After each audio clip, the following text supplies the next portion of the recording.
Hi friends, welcome to Vardhan home kitchen.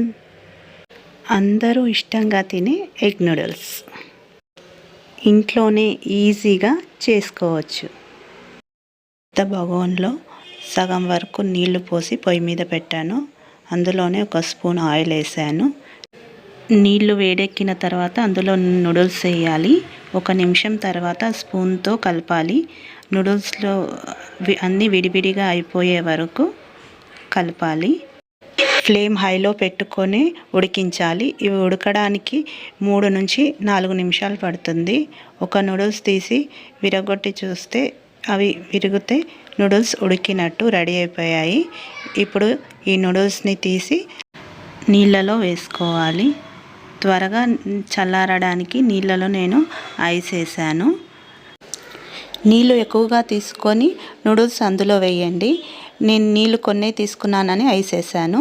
నీళ్ళు లేకుండా noodles తీసి ప్లేట్లో వేసుకొని 1 స్పూన్ ఆయిల్ వేసుకొని నూడిల్స్కి అంతా పట్టేలాగా బాగా కలుపుకోవాలి.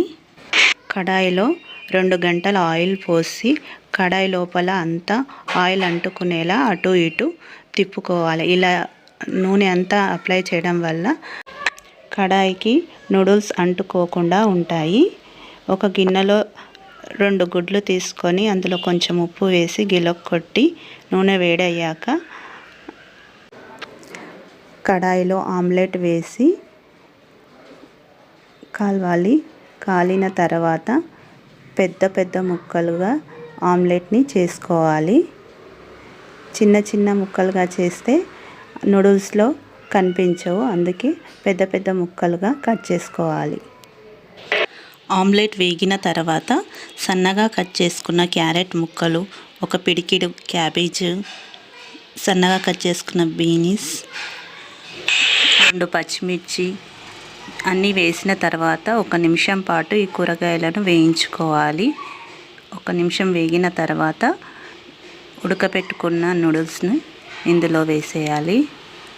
వేసి ఒకసారి కలుపుకున్న తర్వాత 1 స్పూన్ కారము, 1/2 స్పూన్ మిరియాల పొడి, ఉప్పు తగినంత, టేస్టింగ్ సాల్ట్ 1/2 స్పూన్ వేసుకున్నాను. సోయా సాస్ 1 స్పూన్ వేసుకున్నాను.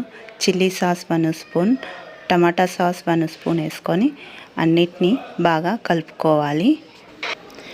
ఫ్లేమ్ హైలో పెట్టి నూడిల్స్కి మసాలా అంతా అంటుకునేలా కలుపుతూనే ఉండాలి.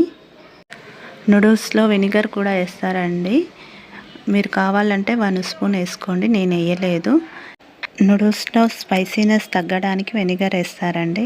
మనం ఎలాగో తినేటప్పుడు నిమ్మకాయ రసం పిండుకొని తింటాం కదా, అందుకనే నేను వెనిగర్ వేయలేదు. పిల్లల కోసం చేసేటప్పుడు కొద్దిగా కారము, మిరియాల పొడి తగ్గించి వేసుకోండి.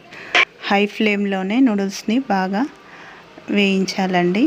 ఇవి వేగడానికి 4 నుంచి 5 నిమిషాలు పడుతుంది. నూడిల్స్ రెడీ అయిపోయాయండి. లాస్ట్కు ఉల్లికాడలు వేసాను. స్ప్రింగ్ ఆనియన్ లేకపోతే కొత్తిమీర కూడా వేసుకోవచ్చు. టేస్ట్ మాత్రం బయట కొని తెచ్చుకునే ఎగ్ నూడిల్స్ టేస్టే వస్తుందండి. టేస్ట్ మాత్రం తగ్గేదేలే, అంత బాగుంటుంది.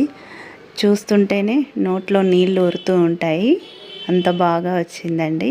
చూడండి మీరే, టేస్ట్ కూడా చాలా బాగా వచ్చిందండి. ఈ రెసిపీ మీకు నచ్చితే లైక్ చేయండి, షేర్ చేయండి, సబ్స్క్రైబ్ చేసుకోండి. Thank you for watching my video.